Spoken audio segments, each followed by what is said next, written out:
በከፍተኛ የነዳጅ ዋጋ የተነሳ በኬንያ የሥራ ማቆም አድማ ተመታ። በኤምሬትስ የኒውክሌር ጣቢያ ላይ በተፈጸመ የድሮን ጥቃት ሳቢያ የዓለም የነዳጅ ዋጋ በከፍተኛ ሁኔታ ጨመረ። ተቃዋሚ ፓርቲዎች ለምርጫ ቅስቀሳ በቀን እስከ 143,000 እያወጡ መሆኑን ተናገሩ። በአሜሪካ የአየር ኃይል ካምፕ 2 ጀቶች አየር ላይ ተጋጩ። በዩክሬን በአንድ ሌሊት የሩሲያ ጥቃቶች አንድ ሰው ሲገደል ከ30 በላይ ቆስለዋል ሲሉ ባለሥልጣናት ተናግረዋል። ቤላሩስ የኒውክሌር ጦር መሳሪያ ልምምድ አደረገች።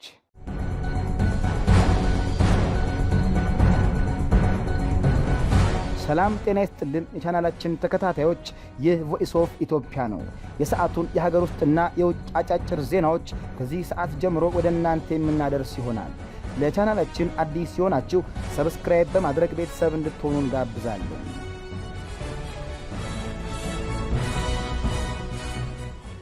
በከፍተኛ የነዳጅ ዋጋ የተነሳ በኬንያ የሥራ ማቆም አድማ ተመታ።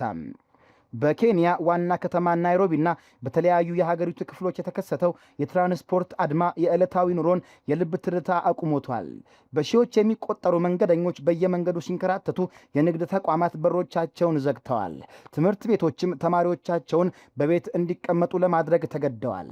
የሕዝብ ትራንስፖርት አሽከርካሪዎች ያቀጣጠሉት ይህ ሀገር አቀፍ የሥራ ማቆም አድማ የከተማዋን ደም መላሾች የሆኑትን አውራ ጎዳናዎች ባዶ ከማስቀረቱን ባሻገር ቁጣቸው የገነፈለ ሰልፈኞች ጎማ እያቃጠሉ መንገዶችን በመዝጋታቸው ምክንያት ከፖሊስ ጋር ወደ ተፈጠረ ግጭት አምርቷል።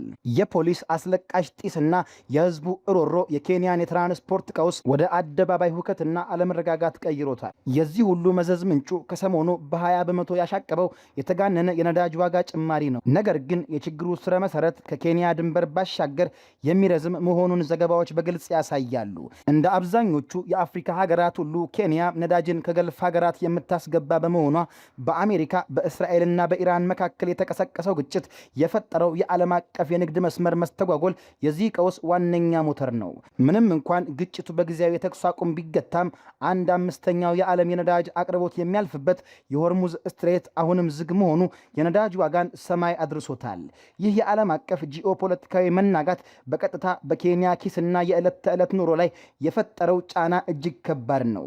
የትራንስፖርት ዘርፍ ጥምረት TSA ይህንን አድማ ሲጠራ ጉዳዩ የትራንስፖርት አቅራቢዎች ብቻ ሳይሆን የመላው ኬንያውያን የህልውና ጥያቄ መሆኑን በማስገንዘብ ነው። መንግስት ህዝቡን ከከፍተኛ የኑሮ ውድነትና ከነዳጅ ዋጋ ንረት ለመታደግ በቂ ስራ አልሰራም የሚለው ጥምረቱ የነዳጅ ዋጋ በ35 በመቶ እንዲቀንስ ጠንካራ ጥያቄ አቅርቧል። ጥምረቱ የግል ተሽከርካሪዎችን ጨምሮ ሁሉም መንገደኛ ከአውራ ጎዳናዎች እንዲርቅ ያደረገው ጥሪ ሰፊ የህዝብ ቅሬታን መሰረት ያደረገ እንደሆነ መገመት አያዳግትም። በአንጻሩ የገንዘብ ሚኒስቴሩ ጆን ምባዲ የዋጋ ጭማሪው ኢኮኖሚን እየጎዳው መሆኑን ቢያምኑም አድማው ግን ምንም አይነት መሰረት የሌለው ሲሉ አጣጥለውታል።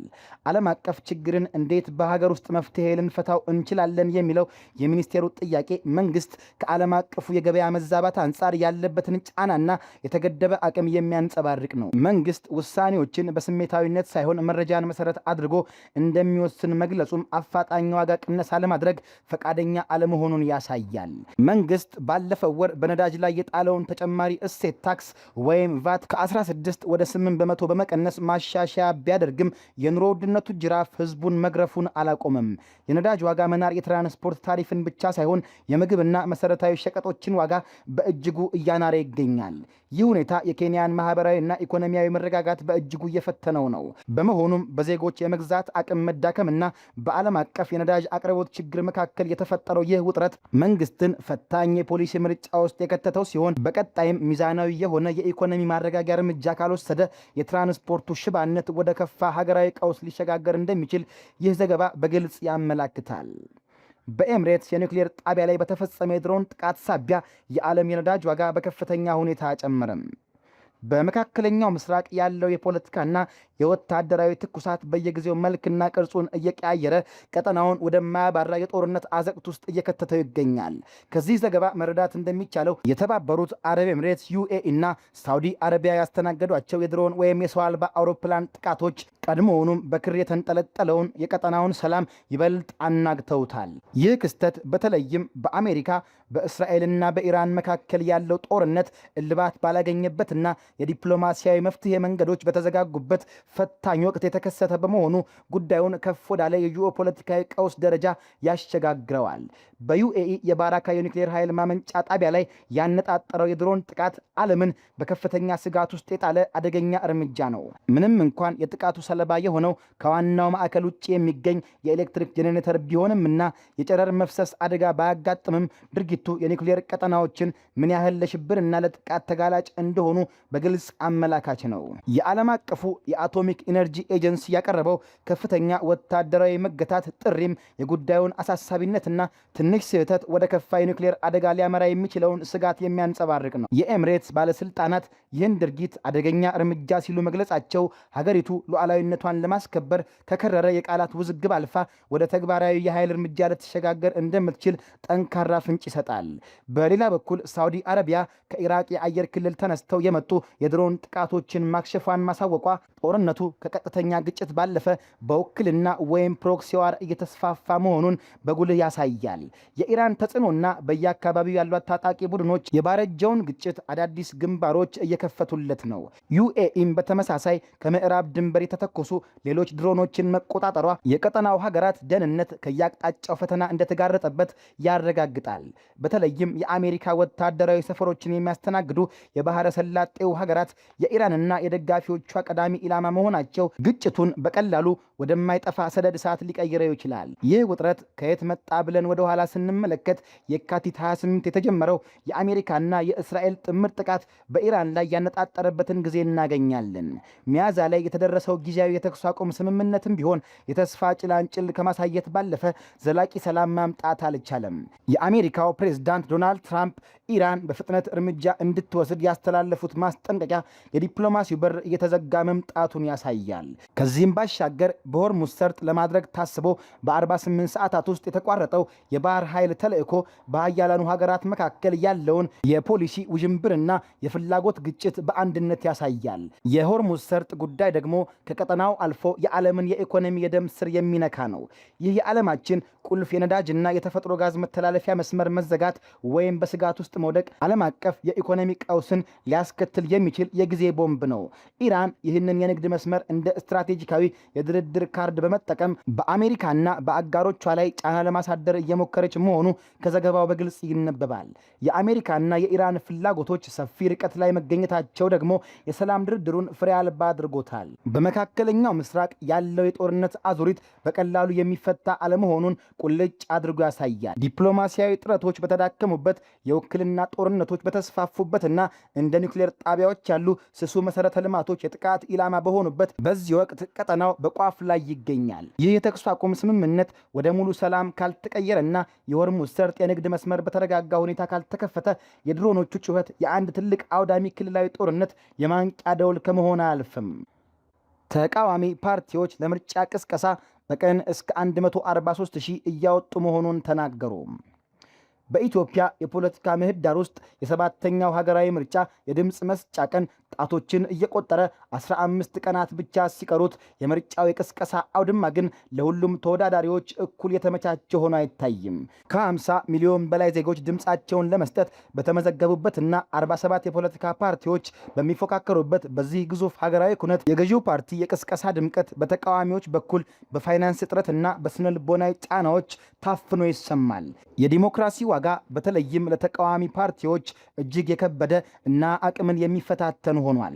ለምርጫ ቦርድ የተመደበው ከ10.5 ቢሊዮን ብር በላይ በጀትና ተጨማሪ የገንዘብ ጥያቄ የዝግጅቱን ስፋት ቢያሳይም በመሬት ላይ ያለው የተቃዋሚዎች እውነት ግን የሳንቲም ቆጠራና የዕለት ተዕለት የህልውና ትግል ነው። የኢትዮጵያ ህዝባዊ አብዮታዊ ፓርቲ ኢሃፓና አጋሮቹ ያቋቋሙት ትብብር የገጠመው የፋይናንስ ቀውስ በሀገሪቱ የፖለቲካ መድረክ ላይ ያለውን የተዛባ የመጫወቻ ሜዳ ቁልጭ አድርጎ ያሳያል። አንድ ተቃዋሚ ፓርቲ በቀን እስከ 143 ሺህ ብር ለቅስቀሳ ወጪ ማድረግ ሲገደድ ከምርጫ ቦርድ የሚሰጠው የ800 ሺህ ብር እና ለእያንዳንዱ እጩ የሚመደበው የ7 ሺህ ብር ድጋፍ የባህር ላይ ጠብታ ከመሆን አያልፍም። የገበያው የዋጋ ንረት የፈጠረው ጫና የመኪናና የድምፅ ማጉያ ኪራይን እንዲሁም የህትመት ወጪን ማናሩ ሳያንስ በተጓዳኝ የተከሰተው የነዳጅ አቅርቦት መስተጓጎል የፓርቲዎቹን የቅስቀሳ ሞተር ዝም የሚያሰኝ ከባድ እንቅፋት ሆኗል። ይህ ኢኮኖሚያዊ ማነቆ ተቃዋሚዎች ሀሳባቸውን ለመራጩ ህዝብ እንዳያደርሱ በሩን የሚዘጋ የፖለቲካ ገበያውንም ሰፊ ሀብትና የመንግስት መዋቅርን ለተቆጣጠሩ ኃይሎች ብቻ የተተወ ያደርገዋል። ይሁንና ከተራ የገንዘብና የሎጂስቲክስ እጥረት ባሻገር እጅግ አሳሳቢው ጉዳይ የህዝቡ የስነ ልቦና ጫናና የፍርሃት ድባብ ነው። ዜጎች ሰላማዊ የፖለቲካ ትግልን ከመደገፍ ማፈግፈጋቸውና ከፖለቲካው መራቃቸው የፖለቲካ ምህዳሩ በምን ያህል ፍጥነት እየጠበበ እንደሆነ ጠቋሚ ነው ባይ ናቸው ፓርቲዎቹ። የፖለቲካ ፓርቲዎች ህዝባዊ ድጋፍ የህልውናቸው መሰረት ሆኖ ሳለ ዜጎች የገንዘብ ድጋፍ ማድረግ ቀርቶ ለቅስቀሳ የሚሆን አዳራሽ ወይም መኪና ለማከራየት ማመንታታቸውና መስጋታቸው በሀገሪቱ ውስጥ ባለው የፖለቲካ ነጻነት ላይ ጥቁር ጥላ ያጠላል። ፖለቲካው ከሰላማዊ የሐሳብ ፍጭትነት ይልቅ እንደ አደጋ ቀጠና መታየቱ የተቃዋሚዎችን ጉልበት ከማዳከሙም በላይ የዲሞክራሲያዊ ስርዓት ግንባታውን መሰረት የሚያናጋ አደገኛ አዝማሚያ ነው። ይህ ሁሉ ውስብስብ ፈተና ባለበት መድረክ ላይ የእጩዎች ስርጭት አሃዝ የራሱ ትልቅ ፖለቲካዊ ትርጉም ይዟል። በአጠቃላይ ለመወዳደር ከተመዘገቡት 10933 እጩዎች መካከል ገዢው የብልጽግና ፓርቲ 2950 እጩዎችን ወይም 27 በመቶውን ይዞ ግንባር ቀደም ሲሆን ኢዜማ በ1256 እንዲሁም ትብብሩ በ1032 እጩዎች ይከተላሉ። ይህ የቁጥር ብልጫ ገዢው ፓርቲ ያለውን መዋቅራዊና ፋይናንሳዊ አቅም የሚያንጸባርቅ ነው። ተቃዋሚዎች በበኩላቸው በገንዘብ እጥረት፣ በህዝብ ፍርሃትና በሎጂስቲክስ ችግር ተተብትበው ይህን ያህል እጩ ማቅረብ በራሱ የተጋረጠባቸውን ማዕበል ጥሶ ለማለፍ የሚያደርጉት የሞት ሽረት ትግል ማሳያ ነው። በአጠቃላይ ሲታይ ይህ ምርጫ በቁጥር ደረጃ ትልቅ በርካታ ፓርቲዎች የተሳተፉበትና በሚሊዮኖች የሚቆጠሩ መራጮች የተመዘገቡበት ደማቅ ኩነት ቢመስልም በውስጡ ግን የተቃዋሚ ፓርቲዎች ከአቅም ማነስ ከኢኮኖሚያዊ ማነቆችና ከፖለቲካዊ ፍርሃቶች ጋር የሚያደርጉት መራር ፍልሚያ ይንጸባረቅበታል። በተወዳዳሪዎች መካከል ያለው የሜዳው አለመስተካከል እና የህዝቡ ከሰላማዊ ፖለቲካ መራቅ ሰባተኛው ሀገራዊ ምርጫ የገጠመውን ፈታኝ የፖለቲካ እውነታ ገሃድ የሚያወጣ ነው። በአሜሪካ የአየር ኃይል ካምፕ ሁለት ጀቶች አየር ላይ ተጋጩ። የሰው ልጅ በሰማይ ላይ የገነባው የቴክኖሎጂ የበላይነትና ወታደራዊ ልዕልና ምን ያህል አስደናቂ ቢሆንም በዚያው ልክ ከተፈጥሮ ህግጋትና ከድንገተኛ አደጋዎች ጋር የሚያደርገው ፍልሚያ ሁሌም አብሮት የሚጓዝ ጥላ መሆኑን በአይዳሆ ግዛት የተከሰተው የጦር አውሮፕላኖች አደጋ ቁልጭ አድርጎ ያሳያል። በማውንቴን ሆም የአየር ኃይል ማዕከል አቅራቢያ በተዘጋጀው የአየር ላይ ትርኢት በደማቅ ድባብና በተመልካቾች ግርምት ታጅበው ትርኢታቸውን እያቀረቡ የነበሩ ሁለት የባህር ኃይል የጦር አውሮፕላኖች በአየር ላይ መጋጨታቸው የደስታውን አየር በቅጽበት ወደ ድንጋጤና ዝምታ የቀየረ አጓጊና አስፈሪ ክስተት ነበር። ይህ አደጋ ከወታደራዊ የኃይል ማሳያነት ባለፈ የዘመናዊ አቪዬሽን ደህንነት ቴክኖሎጂ ምን ያህል የህይወት አዳኝ እንደሆነ በተግባር የተፈተነበት መድረክ ሆኗል። ሁለቱ ግዙፍ ጀቶች በሰዓት በመቶዎች በሚቆጠሩ ኪሎ ሜትር ፍጥነት እየበረሩ ሰማዩን ሰንጥቀው ትርኢት በሚያሳዩበት የከፍተኛ ጥበብና ትኩረት ሞመንት ውስጥ መጋጨታቸው አብራሪዎቹ በምን ያህል የሰከንድ ክፍልፋይ ውስጥ ፈጣን የህይወት ማትረፍ ውሳኔ ላይ መድረስ እንዳለባቸው የሚያስገነዝብ ነው። አራቱም የአውሮፕላኑ አባላት አደጋው በታየበት ቅጽበት ራሳቸውን ከአውሮፕላኑ አውጥተው በማስወንጨፍ በሰላም መሬት መንካታቸው ከሞት መንጋጋ የተነጠቁ ያህል የሚቆጠር የህይወት ትንሣኤና የቴክኖሎጂ ድንቅ ትሩፋት ነው። ከዚህ ክስተት በስተጀርባ ያለው ታሪካዊ አውድ የትርኢቱን ድባብ ይበልጥ ስሜት ቀስቃሽ ያደርገዋል። ይህ የአየር ላይ ትርኢት ከ8 ዓመታት ቆይታ በኋላ ዘንድሮ ዳግም ወደ መድረክ የመጣ ቢሆንም የትናንቱ የሐዘን ጥላ ግን አሁንም ሙሉ በሙሉ የተገፈፈ አይመስልም።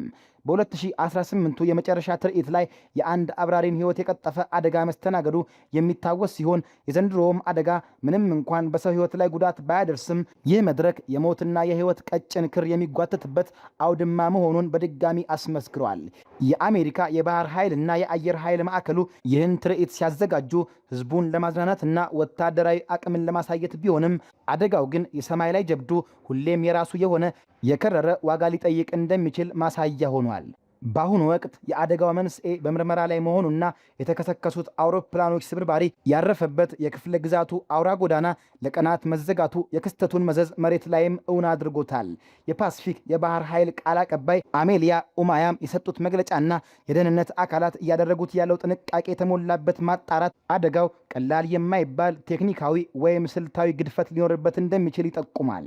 የአካባቢው የፖሊስና የእሳት አደጋ ተከላካዮች እንዲሁም የድንገተኛ አደጋ አስተባባሪዎች እስካሁን አስተያየት ከመስጠት መቆጠባቸው ጉዳዩ ያለበትን ስሱ የመረጃ ደረጃ ያመላክታል። በአይዳሆ የተስተናገደው ይህ ክስተት የሰውን ልጅ የፈጠራ ጥግ፣ የቴክኖሎጂን አዳኝነትና በተመሳሳይ ጊዜ ደግሞ ከአቅም በላይ የሆነ የአደጋ ስጋት በአንድ ላይ አዋህዶ ያሳየ የህይወትና የሞት ቲያትር ነበር። ወታደራዊ አብራሪዎች በየዕለቱ የሚጋፈጡትን አደጋ እንዲሁም የቴክኖሎጂ እድገት የሰው ልጅ ህይወት ከመቀስፈት ለመታደግ ያለውን ወሳኝ ሚና ይህ ዘገባ በጉልህና በአስደማሚ መልኩ አቅርቦታል። በዩክሬን በአንድ ሌሊት የሩሲያ ጥቃቶች አንድ ሰው ሲገደል ከ30 በላይ ቆስለዋል ሲሉ ባለስልጣናት ተናግረዋል። የሰው ልጅ በእንቅልፍ ልቡ እረፍት በሚሻበት የሌሊት ጽልመት በዩክሬን ሰማይ ላይ ያንዣበበው የሞት አዝመራ የጦርነቱን አስከፊነት በድጋሚ አስመስክረዋል። የሩሲያ ድሮኖች፣ የአየር ጥቃቶችና የመድፍ ድብደባዎች ደቡባዊቷን የኦዴሳ ወደብና ደቡብ ምስራቋን ዲኒፕሮን ጨምሮ የተለያዩ የዩክሬን ከተሞችን የጥቃት ኢላማ አድርገዋል።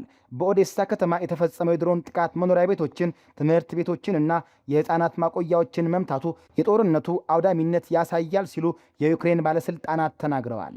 የ11 ዓመት ታዳጊና የ59 ዓመት አዛውንት በአንድ የጥቃት ሰለባ መሆናቸው ሞት በዕድሜም ሆነ በማንነት ላይ ልዩነት እንደማያደርግ ያሳያል።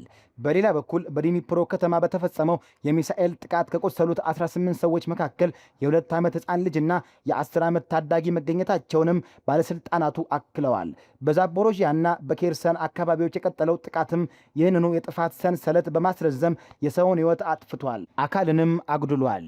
የዚህ ጦርነት ሌላኛው አስፈሪ ገጽታ ደግሞ የእሳት ነበልባሉ ወደ ተቀጣጣይበት የሩሲያ ምድር መዛመቱ ነው። በሮስቶቭና ቤልጎሮድ አካባቢዎች የተሞከሩት የድሮን ጥቃቶች እንዲሁም በሞስኮ ክልል የ3 ሰዎችን ሕይወት የቀጠፈውና ከ1 ዓመት ወዲህ ታይቶ የማይታወቀው የዩክሬን መጠነ ሰፊ የድሮን ጥቃት ጦርነቱ የአጸፋና የበቀል አዙሪት ውስጥ መግባቱን ቁልጭ አድርጎ ያሳያል። አጥቂውም ሆነ ተጠቃቂው በየራሳቸው ግዛት ውስጥ የሞት ጽዋን እየተጎነጩ ሲሆን ይህ የድርጊትና የግብረ መልስ ሰንሰለት የሁለቱም ሀገራት ዜጎች በከፍተኛ የፍርሃትና የስጋት ድባብ ውስጥ ዘፍቋቸዋል። ምንም እንኳን ሁለቱም ወገኖች ሆን ብለው ሰላማዊ ዜጎችን ኢላማ እንዳላደረጉ ቢያስተባብሉም የመሬት ላይ እውነታው ግን ከዚህ የፖለቲካ ዲፕሎማሲ ቋንቋ ፍጹም የተለየ ነው። ትምህርት ቤቶች ሲፈርሱ፣ የሕፃናት ማቆያዎች ሲጋዩና መኖሪያ ቤቶች የፍርስራሽ ክምር ሲሆኑ ሰላማዊ ዜጎችን አላማርንም የሚለው መግለጫ ትርጉም አልባ ይሆንባቸዋል። ጦርነቱ ከወታደራዊ አውድማ አልፎ ወደ ከተሞችና ሰፈሮች መግባቱ የዘመናዊ ጦርነት ዋነኛ መገለጫ የሆነውን የንጹሐንን እልቂት በገሃድ እያሳየን ነው። ይህ ማብቂያ የሌለው የሚመስለው የጥፋት ዑደት የሰው ልጅ በገዛ እጁ የሰራውን ስልጣኔና ሰብአዊነት በገዛ እጁ እንዴት እንደሚያፈርስ የሚያሳይ አሳዛኝ ዘመናችን የታሪክ ማህደር ሆኖ ይቀጥላል። የፖለቲከኞች ፉክክርና የሀያላን ሽኩቻ የንጹሐንን ደም እንደ ውሃ እያፈሰሰ ከተሞችንም የትዝታና የፍርስራሽ መካነ መቃብር እያደረጋቸው ይገኛል። ቤላሩስ የኒውክሌር ጦር መሳሪያ ልምምድ አደረገች። በምስራቅ አውሮፓ የጂኦፖለቲካዊ ውጥረት ማየሉን በቀጠለበት በዚህ ወቅት ቤላሩስ ከሩሲያ ጋር በመተባበር የጀመረችው የታክቲካል ኒውክሌር ጦር መሳሪያ ወታደራዊ ልምምድ የቀጠናውን የደህንነት ስጋት ወደ አዲስና አደገኛ ምዕራፍ አሸጋግሮታል። የቤላሩስ መከላከያ ሚኒስቴር ይፋ ያደረገው ይህ ወታደራዊ ትርኢት የኒውክሌር አረሮችን የማጓጓዝና ለጥቃት ዝግጁ የማድረግ ቴክኒካዊ ጥበብን የሚፈትሽ ነው። በተለይም ድምፅን አጥፍቶ በስውር መንቀሳቀስ ላይ፣ ረጅም ርቀቶችን አቋርጦ ኢላማ መድረስ ላይ እንዲሁም ኃይልና ትጥቅን የማቀናጀት ስሌት ላይ ትኩረት ማድረጉ ድርጊቱ ተራ የሜዳ ላይ ልምምድ ሳይሆን በከፍተኛ ወታደራዊ ስነልቦናና ስልት የታጀበ የኃይል ማሳያ መሆኑን ያረጋግጣል። ቤላሩስ ሩሲያን፣ ዩክሬንን እና 3 የኔቶ አባል ሀገራትን የምታዋስን ስትራቴጂካዊ ሀገር መሆኗ የዚህ ልምምድ የፖለቲካ ክብደት በእጅጉ ያጎላል። በ2023 አጋማሽ ማለትም ሩሲያ ዩክሬንን መውረሯን ተከትሎ ከ1 ዓመት በኋላ የቤላሩሱ ፕሬዝዳንት አሌክሳንደር ሉካሼንኮ ከሩሲያ ጋር በተስማሙት መሰረት የሞስኮ የኒውክሌር ሚሳኤሎች በሀገራቸው እንዲሰፍሩ ፈቅደዋል። ሆኖም በዚህ አደገኛ የኒውክሌር ቼዝ ጨዋታ ውስጥ የጦር መሳሪያዎቹን የመቆጣጠርና የማዘዝ ሙሉ ስልጣን በሩሲያው ፕሬዝዳንት ቭላዲሚር ፑቲን እጅ እንደሚገኝ ማሳወቁ ቤላሩስን የሞስኮ የፖለቲካና የወታደራዊ ፖሊሲ ማስፈጸሚያ መድረክ ያደርጋታል። ይህ የጦር መሳሪያ ማስወጣትና ማስገባት ትርኢት ከዩክሬኑ ጦርነት ተነጥሎ የሚታይ አይደለም። ፕሬዝዳንት ፑቲን ምዕራባውያን በዩክሬን ጦርነት ውስጥ እጃቸውን አብዝተው በማስገባት ዩክሬንን ከመደገፍ እንዲቆጠቡ ለማስጠንቀቅ የሩሲያን የኒውክሌር ጡንቻ በተደጋጋሚ እንደ መደራደሪያና ማስፈራሪያ ካርድ ሲጠቀሙበት ቆይተዋል። ከዚህም ባሻገር አዲሱን ሳርማት የተሰኘ እጅግ ዘመናዊ የኒውክሌር ሚሳኤል በዓመቱ መጨረሻ ላይ እንደሚያሰማሩና ሀገሪቱ የኒውክሌር አቅሟን ማዘመኗን እንደምትቀጥል መግለጻቸው የሞስኮን ወታደራዊ ትዕቢትና ለምዕራባውያን የተላከን ቀጥተኛ ዛቻ የሚያንጸባርቅ ነው። የቤላሩስ መንግስት ይህ ወታደራዊ ልምምድ በማንም ሀገር ላይ ያነጣጠረ አይደለም፣ እንዲሁም በቀጠናው ላይ የደህንነት ስጋት አይፈጥርም የሚል ዲፕሎማሲያዊ ማስተባበያ ቢያቀርብም ቃላቱ ከተጨባጭ መሬት ላይ እውነት ጋር ይላተማሉ። አጥፊነትን መሰረት ያደረገ የኒውክሌር ልምምድ በተለይም ጦርነት በነገሰበትና የኔቶ ሀገራት በሚዋሰኑበት ቀጠና ውስጥ መካሄዱ በባህሪው ስጋትን አርግዞ የሚመጣ ነው። ይህ ክስተት የቀጠናውን የሰላም አየር የሚያደፈርስ የሀያላኑን የጦር መሳሪያ ሽሚያ የሚያባብስና ዓለምን በማያባራ የኒውክሌር ስጋት ጥላ ስር የሚያስጠልል የፖለቲካዊ ቁማር ማሳያ ነው። የዛሬው የሀገር ውስጥና ዓለም አቀፍ አጫጭር ዘገባዎቻችን በዚሁ ተቋጨ። ስለተከታተላችሁን እያመሰገንን ለቻናላችን አዲስ ሲሆናችሁ ሰብስክራይብ በማድረግ ቤተሰብ እንድትሆኑ እንጋብዛለን። ከሰዓታት በኋላ በሌሎች ዓለም አቀፍ ጉዳዮች እስከምንገናኝ ሰናይ ጊዜ